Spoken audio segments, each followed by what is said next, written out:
नमस्कार मित्रों, मैं डॉक्टर राजकुमार संस्कृत सौर्यम चैनल में आपका हार्दिक स्वागत व अभिनंदन है। मित्रों, मेरे चैनल पे यदि आप पहली बार आए हैं तो मेरे चैनल को सब्सक्राइब कर लें, लाइक कर लें, जिससे कि जो भी वीडियो हम बनाते हैं आपको तत्क्षण प्राप्त हो जाए। आप उसको देख लें, आपको नोटिफिकेशन भी मिल जाएगा। तो यदि आप वीडियो देखते देखते भूल जाते हैं, इसलिए आप मेरे चैनल पर यदि पहली बार आए हैं तो मेरे चैनल को आप सब्सक्राइब लाइक कर लें, जिससे कि जो भी मैं वीडियो आपको डालें, जो यूपी टीजीटी, पीजीटी इत्यादि कंपटीशन से प्रतियोगी परीक्षाओं से संबंधित वो आपको तत्क्षण प्राप्त हो जाए। आइए हम लोग देखते हैं संस्कृत व्याकरण प्रवेशिका। क्या है संस्कृत व्याकरण प्रवेशिका? जो आपके पाठ्यक्रम में भी है। संस्कृत व्याकरण प्रवेशिका डॉक्टर बाबूराम सक्सेना का जो षष्ठ सोपान कारक विचार, षष्ठ सोपान जो कारक विचार है, आज हम लोग चतुर्थी विभक्ति समाप्त करके पंचमी विभक्ति का अध्ययन करेंगे। चतुर्थी विभक्ति समाप्त हो गया है, आज हम लोग पंचमी विभक्ति का अध्ययन करेंगे। पंचमी विभक्ति भी आपके परीक्षा के लिए काफ़ी इंपॉर्टेंट है, इससे भी प्रश्न पूछे जाते हैं। तो आइए हम लोग पंचमी विभक्ति का अध्ययन करते हैं। आइए पंचमी विभक्ति से संबंधित जो पहला सूत्र है उसको देखते हैं। पहला सूत्र है ध्रुव मपाए पादानम। यह संस्कृत व्याकरण प्रवेशिका का ही पहला सूत्र है। बाबूराम सक्सेना ने पहले ही लिख रहे हैं कि ध्रुव मपाए पादानम। यह सूत्र किस विभक्ति से संबंधित है? यदि परीक्षा में पूछ दे तो आपको करना है पंचमी विभक्ति से संबंधित। क्लियर हो गया? अब इस सूत्र में कितने पद हैं पहले हम इसको चर्चा करेंगे, क्योंकि यदि पद का बोध नहीं होगा तो हम सही से अर्थ नहीं लगा पाएंगे। तो यदि अलग अलग करें कि यहाँ पर जो ध्रुवम है तो म में से अ की मात्रा हम निकाल लेंगे तो बन जाएगा यहाँ पे ध्रुवम, एक पद हो गया। म में से अ की मात्रा निकाल लिए तो बन जाएगा अपाए, दो पद हो गया। और यहाँ पर एक पद है अपादानम, तीन पद हो गया। अर्थात इस सूत्र में कुल कितने पद हैं? इस सूत्र में कुल 3 पद प्राप्त हो रहे हैं। अब इस सूत्र में जो पद प्राप्त हो रहे हैं उसमें कौन सी विभक्तियां हैं, हम लोग इस पर भी विचार कर लें। देखिए यहाँ पे जो ध्रुवम पद है इसमें कौन सी विभक्ति है? इसमें द्वितीया एक वचन का है यहाँ पे ध्रुवम में। अपाए जो पद आया हुआ है इसमें कौन सी विभक्ति है? तो अपाए में सप्तमी विभक्ति एक वचन है। और अपादानम में कौन सा विभक्ति है? यहाँ पर प्रथमा विभक्ति एक वचन का रूप है। क्लियर हो गया? तीनों जो पद हैं कौन कौन सी विभक्ति हैं। अब बात आती है कि जो तीनों पद दिए गए हैं इसका क्या अर्थ है, क्योंकि जब हमें विभक्तियों का बोध हो गया तो कौन कौन से पद हैं, कौन सी विभक्तियां लगी हुई हैं उसमें, अब इसका अर्थ क्या है। तो मैं आपको पहले ही बता चुके हैं कि जो भी सूत्र परीक्षा के लिए काफ़ी इंपॉर्टेंट होंगे उसको मैं सिद्धांत कौमुदी के कारक प्रकरण से एवं संस्कृत व्याकरण प्रवेशिका दोनों से लेकर चलेंगे हम लोग। तो यहाँ पर इस सूत्र में जो हमने वृत्ति लिखा है, यह वृत्ति आपको अच्छे से समझाने के लिए यह सिद्धांत कौमुदी के कारक प्रकरण से हमने लिया है इसको, जिससे से आप अच्छे से समझ सकें। यहाँ देखिए जो अपाय पद हम आपको बता रहे थे, अपाय, यहाँ पर अपाय का अर्थ दे रहे हैं विश्लेषः। अपाय का क्या अर्थ दे रहे हैं? विश्लेषः। यदि परीक्षा में पूछ दे कि ध्रुवम अपाय पादानम में जो अपाय शब्द है इसका क्या अर्थ है, को अर्थ परीक्षा में पूछ दे तो आप जानते ही हैं। आप संस्कृत व्याकरण प्रवेशिका जब पढ़िएगा तो उसमें आपको अपाय का कहीं अर्थ दिया ही नहीं है, तो आप पकड़िएगा कि क्या अर्थ हो सकता है उसका। आप बहुत से जो गहराई से पढ़े हैं बच्चे वो तो कर ले जाएंगे, लेकिन समानतः जो बच्चे पढ़े हैं वो नहीं कर पाएंगे। तो यहाँ पर अपाय का जो अर्थ दे रहे हैं वो क्या हो जाएगा? विश्लेषः। अपाय का क्या अर्थ हो जाएगा? विश्लेष। दूसरा पद यहाँ पे दे रहे हैं ध्रुवम। ध्रुवम का अर्थ क्या दे रहे हैं? यहाँ पर अवधिभूतम दे रहे हैं। ध्रुवम का जो अर्थ यहाँ पे दे रहे हैं वो क्या है? अवधिभूतम है। इसके बाद कारकम अपादानम स्यात्, कारक के अपादान संज्ञा होती है। ये वृत्ति आपका है। ध्रुव की, ध्रुव था अवधिभूत की कारक की अपादान संज्ञा होती है। आइए इसी सूत्र का जो संस्कृत व्याकरण प्रवेशिका में जो व्याख्या दिया है उसके माध्यम से देखते हैं, क्योंकि हमें संस्कृत व्याकरण प्रवेशिका के आधार पर चर्चा करना है। संस्कृत व्याकरण प्रवेशिका में दे रहे हैं कि अपाय अर्थात विश्लेष, विश्लेष का अर्थ दे रहे हैं वियोग, विश्लेष का क्या अर्थ हो जाएगा, वियोग हो जाएगा। अलग होने को कहते हैं, अपाय का अर्थ होता है विश्लेष अर्थात वियोग, अलग होना, इसी को क्या अपाय का अर्थ होता है, अलग हो जाना। जब किसी वस्तु से कोई अलग हो रहा है, जैसे ये पेन है, पेन से यदि गिर करके अलग होता है तो इसी को हम अलग करते, कोई अलग हो रहा है। इसके बाद फिर दे रहे हैं जब विश्लेष या पृथक भाव, जो विश्लेष या पृथक भाव अलग भाव हो रहा है तो उसमें जो अवधिभूत रूप सीमा है, जो अवधिभूत है, अवधिभूत रूप सीमा को उस कारक की अपादान संज्ञा होती है। जो अलग हो रहा है, अलग होने में जो अवधिभूत है, अवधिभूत की ही जो क्या होगी, अपादान संज्ञा होगी।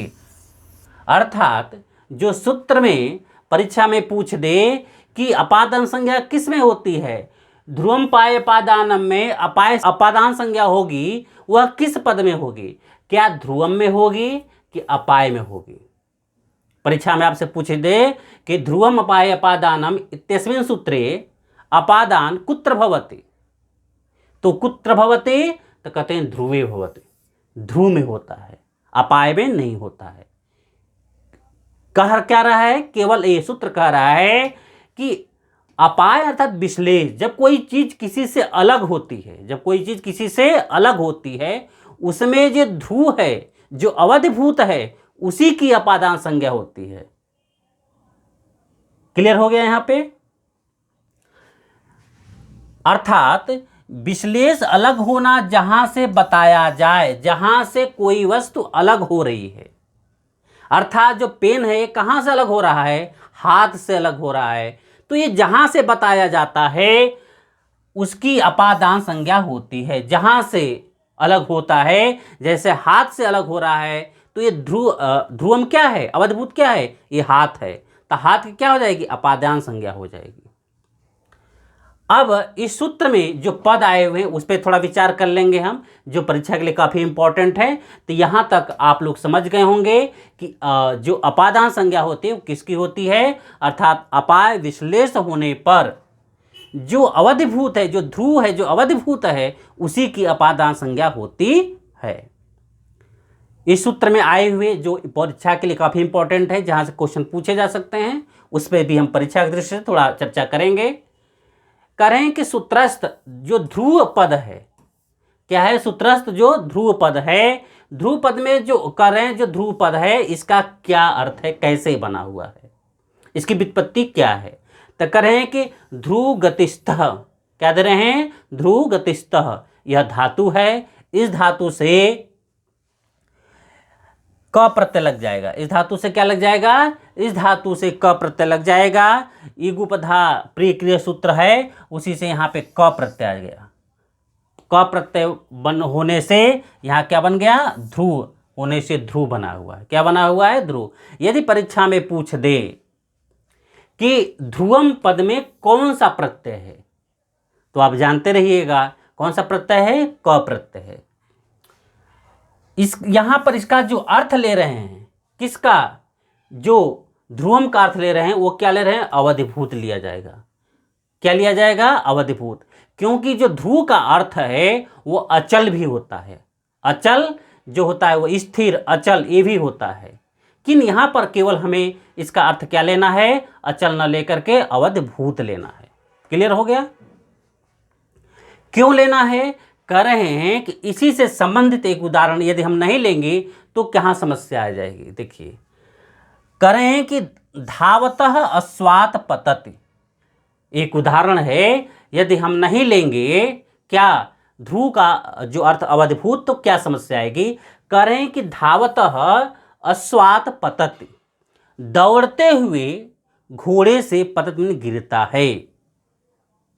अब यहां पर जो पतन क्रिया हो रही है, यहां पर जो अश्व है वो अचल है। क्या है, अचल है। तो जो अचल है, तो क्या अचल में जो दौड़ता हुआ घोड़ा इसमें होगा कि अश्वात में होगा, यहाँ पर समस्या आती है। इसलिए कह रहे हैं कि जहाँ पर वो अचल है, अर्थात जो अवधिभूत है, जो निश्चित है, जिससे वो अलग हो रहा है, उसी अवधिभूत में अपादान होगा। तो यहाँ पर जो अश्व है, वह अश्व का जो सादृश्यता है, यह जो विशेषण है, वह विशेषण क्या है? वो धावतः। वो अश्व कैसा अश्व है? तो कहते धावतः, माने धावन करता हुआ, दौड़ता हुआ घोड़ा है। किंतु अवधिभूत यहाँ पर क्या हुआ? यहाँ पर अवधिभूत जो है वह अश्वात है, अश्व है जो अवधिभूत है, उसी की पतन क्रिया हो रही है। तो जो अवधिभूत है, जहाँ से वो गिर रहा है, उसी की अपाय होगी, उसी के अपादान संज्ञा होगी, वही अवधिभूत है। तो ये जो अपाय कहाँ से हो रहा है? अपाय धावतः से नहीं हो रहा है। अपाय कहाँ से हो रहा है? वो अश्वात से हो रहा है। कहाँ से हो रहा है? अश्व से अपाय हो रहा है। तो जो यहाँ पर अवधिभूत है, जो ध्रुव है, वो क्या है? वो अश्व है। इसी कारण यहाँ पर जो ध्रुव का जो अर्थ लेंगे, हम अवधिभूत लेंगे। क्लियर हो गया? फिर आगे दे रहे हैं अपाय शब्द कैसे बना? करें अपाय अप उपसर्ग अय धातु और घय प्रत्यय लेकर के अपाय बन गया। आपको मालूम है अपाय का क्या अर्थ है? विश्लेष। जो अपादान शब्द कैसे बना? करें अपादान अप उपसर्ग आ उपसर्ग दाएं जो धातु है और लिट प्रत्यय लगा देंगे नपुंसक की। तो यहाँ पे अपादानम किस में अर्थ है? यहाँ नपुंसक लिट प्रत्यय लगा हुआ है, तो यह नपुंसक लिंग में है। ये क्लियर हो गया? आइए पंचमी विभक्ति से संबंधित जो दूसरा सूत्र है, जो पहले सूत्र से संबंधित जो दूसरा सूत्र है, आइए हम उसको देखते हैं। दे रहे हैं कि अपादाने पंचमी। क्या दे रहे हैं? अपादाने पंचमी। जो भी हम लोग ध्रुवम अपाय अपादानम जो सूत्र पढ़ रहे थे, उस सूत्र को समझने के लिए जब हम उदाहरण घटाएंगे तभी उस सूत्र को हम समझ पाएंगे। तो उस सूत्र को समझने के लिए एक सूत्र में अभी देख लेंगे। क्या है? कहते हैं अपादाने पंचमी। अभी जो सूत्र हम लोग ध्रुवम अपाय अपादानम पढ़ रहे थे, उसमें जो अपादान हो रहा था, जो अपादान संज्ञा, उस कहते हैं कि अपादान जहाँ अपादान है, अपादान में पंचमी होती है। अपादान में क्या होती है? पंचमी होती है। इसलिए कहते हैं अपादाने। कौन सी विभक्ति दे रहे हैं यहाँ पे? अपादाने में कौन सी विभक्ति है? सप्तमी विभक्ति है। करें अपादाने अर्थात अपादान में पंचमी विभक्ति होती है। जो हम लोग ध्रुवम अपाय अपादानम में, वहाँ अपादानम में कौन सी विभक्ति होगी? पंचमी विभक्ति होगी। यहाँ क्लियर हो गया? अब कह रहे हैं कि अपादान कारक में पंचमी विभक्ति होती है। ये बाबूराम सक्सेना भी लिख रहे हैं। इसी का हम लोग उदाहरण देखते हैं। बाबूराम सक्सेना में उदाहरण आपको संस्कृत व्याकरण प्रवेशिका में मिल रहा है। करें सप्रासादात अपतत। क्या दे रहे हैं? सप्रासादात अपतत। जो यहाँ पर सह मीन्स यहाँ पर क्या हो गया? यहाँ पे सह करता है। सह क्या है? यहाँ पे करता है। क्रिया क्या हो गया? अपतत हो गया। क्रिया क्या हो गया? अपतत। अब यहाँ पर वो कह रहे हैं कि जो प्रासादात जो अलग हो रहा है, जो अपाय हो रहा है, वह कहाँ से हो रहा है? करें प्रासाद, महल से हो रहा है। कहाँ से हो रहा है? वह महल से गिरा था। सह माने वह, प्रासादात माने महल से अपतत गिरा था। तो ये जो यहाँ पे अलगाव हो रहा है, वो क्या है? वो महल है। अपाय कहाँ से हो रहा है? वो महल से हो रहा है। तो उसका जो ध्रुव अवधिभूत जो है, जो ध्रुव है अवधिभूत, वो क्या हुआ? वो कह रहे हैं प्रसाद हुआ। वो क्या हुआ? प्रसाद हुआ। तो जो अपाय किससे हो रहा है? वो प्रसाद से हो रहा है। और वही प्रसाद क्या हो गया? ध्रुव हो गया था, अवधिभूत हो गया। तब कह रहे हैं जब अवधिभूत जो है वह ध्रुव प्रसाद है, तो उसमें ध्रुवम पाय अपादानम से क्या हो जाएगा? अपादान संज्ञा हो जाएगी। प्रसाद की क्या हो जाएगी? अपादान संज्ञा हो जाएगी। और अपादाने पंचमी से यहाँ पर पंचमी विभक्ति हो जाएगी। बन जाएगा स प्रासादात अपतत। अब परीक्षा में यदि इसमें पूछ दे कि इस उदाहरण में स प्रासादात अपतत, इस उदाहरण में जो अवधिभूत जो ध्रुव है वह क्या है? कहते हैं यहाँ पर जो प्रसाद शब्द है वह क्या है? वह अवधिभूत है। प्रसाद शब्द क्या है यहाँ पे? प्रसाद शब्द यहाँ पे अवधिभूत है। देखिए उसी सूत्र से संबंधित एक और उदाहरण दे रहे हैं कि वृक्षात पर्णानि पतन्ति। वृक्षात पर्णानि पतन्ति। अब देखिए यहाँ पर कह रहे हैं कि जो ये पर्ण है इसका पतन, पर्ण का जो पतन कहाँ से हो रहा है, कह रहे हैं वृक्षात। अपाय कहाँ से हो रहा है, वृक्षात, वृक्ष से इसका अपाय हो रहा है, विश्लेष हो रहा है, पृथक भाव हो रहा है। कहाँ से पृथक भाव हो रहा है इसका, कह रहे हैं वृक्ष से इसका पृथक भाव हो रहा है। तो जब वृक्ष से इसका पृथक भाव हो रहा है तो इसका ध्रुव क्या हुआ, तो कहते हैं वृक्ष ही इसका ध्रुव हुआ, अर्थात अवधिभूत हुआ। जब वृक्ष अवधिभूत हो गया तो जैसे ही अपाय के अर्थ में जब ध्रुव अवधिभूत होता है उसकी क्या हो जाती है, अपादान संज्ञा हो जाती है। तो वृक्ष की क्या हो जाएगी, यहाँ पे अपादान संज्ञा हो जाएगी। जब अपादान संज्ञा हो जाएगी तब अपादाने पंचमी सूत्र से यहाँ पर वृक्ष में क्या हो जाएगी, पंचमी विभक्ति हो जाएगी। तो बन जाएगा वृक्षात पर्णानि पतन्ति। इस उदाहरण को यदि परीक्षा में आपसे पूछ दे कि वृक्षात पर्णानि पतन्ति, यहाँ पे अवधिभूत क्या है, तो यहाँ पे अवधिभूत क्या है, यहाँ पे अवधिभूत वृक्ष है। यहाँ पे अवधिभूत क्या है, यह वृक्ष है। यहाँ पे अगला उदाहरण दे रहे हैं कि रामो ग्रामाद जगाम, रामो ग्रामाद जगाम। यहाँ पे जो कर्ता है वो क्या है, राम है। क्रिया क्या है, यहाँ पे जगाम है। अपाय किससे हो रहा है, विश्लेष किससे हो रहा है, पृथक भाव किससे हो रहा है, राम का किससे हो रहा है, ग्राम से हो रहा है। राम का जो पृथक भाव हो रहा है वो किससे हो रहा है, वो ग्राम से हो रहा है। तो यहाँ पे जो अपाय है वो किससे अपाय हो रहा है, वो राम का ग्राम से क्या हो रहा है, अपाय हो रहा है, पृथक भाव हो रहा है। कर्ता जो राम है, राम का ग्राम से क्या हो रहा है, अपाय हो रहा है, विश्लेष हो रहा है, अर्थात पृथक भाव हो रहा है।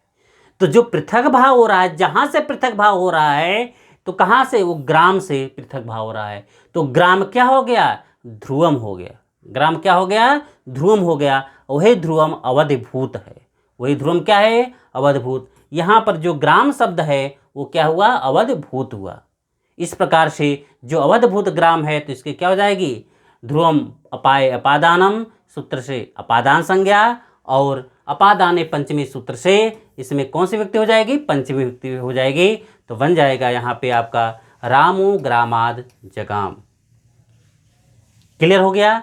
अब इस उदाहरण में यदि परीक्षा से पूछ दे, परीक्षा में आपसे कि इसमें अवधिभूत क्या है, ध्रुवम क्या है, अवधिभूत क्या है, तो यहाँ पर जो ग्राम शब्द है, यहाँ पर जो ग्राम शब्द है वो क्या है, वो अवधिभूत है।